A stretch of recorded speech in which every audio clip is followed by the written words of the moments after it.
চণ্ডীপুর গ্রামের পাশের জঙ্গলে একটি পুকুর ছিল। এই পুকুরের জল এতই কালো যে তার ভিতরে কিছুই দেখা যেত না। গ্রামের লোকেরা নিজেদের মধ্যে বলাবলি করত যে ওই পুকুরের মধ্যে নাকি মৃত আত্মারা ঘোরাঘুরি করে, তাই ওই পুকুরের আশেপাশে কেউই যায় না।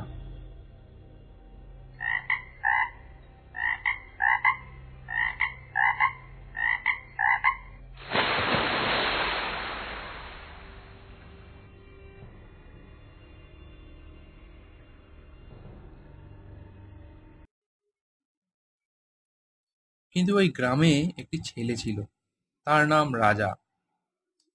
তার অজানাকে জানা আর অদেখাকে দেখার প্রবল আগ্রহ ছিল। সে সকল বিষয়ে খুবই জিজ্ঞাসু ছিল, তাই সে সময় পেলেই জঙ্গলে ঘোরাঘুরি করত আর খুঁজে বেড়াতো সেই অভিশপ্ত পুকুর। তো একদিন সে তেমনই জঙ্গলে ঘোরাঘুরি করছিল। হঠাৎ মুষলধারায় বৃষ্টি শুরু হলো। রাজা একটি গাছের গোড়ায় গিয়ে দাঁড়ালো।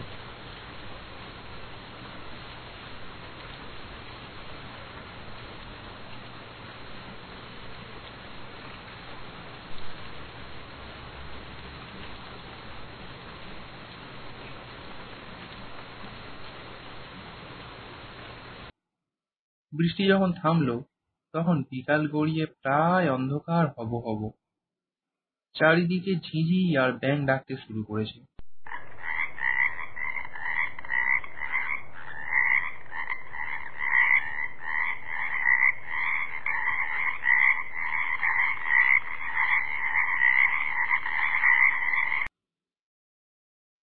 হঠাৎ সে দেখতে পেল একটি আলো জঙ্গলের মধ্যে কোথাও জ্বলছে।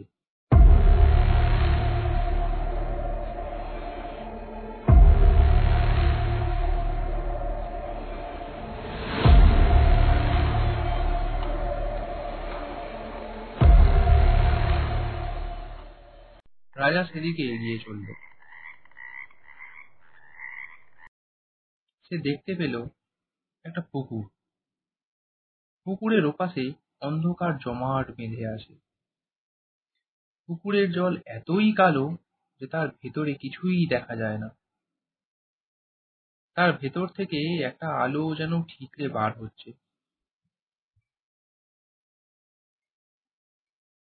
রাজা দাঁড়িয়ে ভাবতে লাগলো, ওটা কিসের আলো? সে পুকুর পাড়ে বসে হাতটা ডুবিয়ে দিল জলের মধ্যে। উফ, বরফের মতো ঠান্ডা সে জল। হঠাৎ ঠান্ডা একটা হাওয়া বয়ে গেল জঙ্গলের মধ্যে দিয়ে, আর দূরে কোথাও একটা পেঁচা ডেকে উঠল।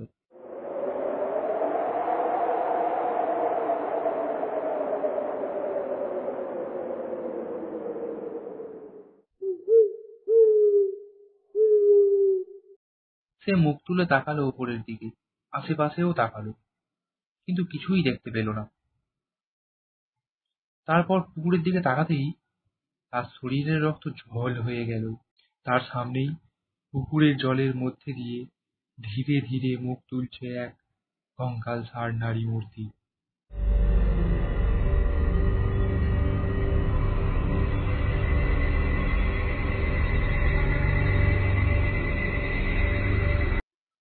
তার চোখ দুটি যেন অন্ধকার কঠোর, দুপাশে ভিজে চুল, কান দুটি ঢেকে আছে।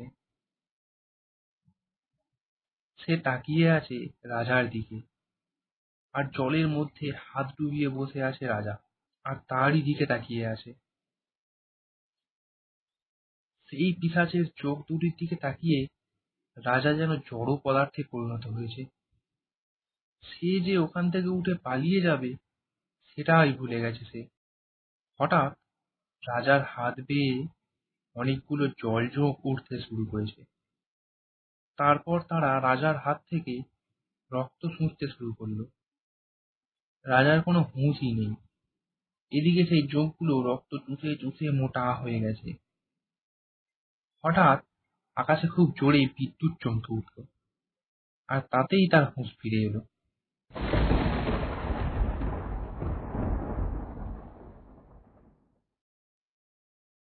তারপর হুঁশ ফিরে পেতেই সে দৌড়তে শুরু করলো।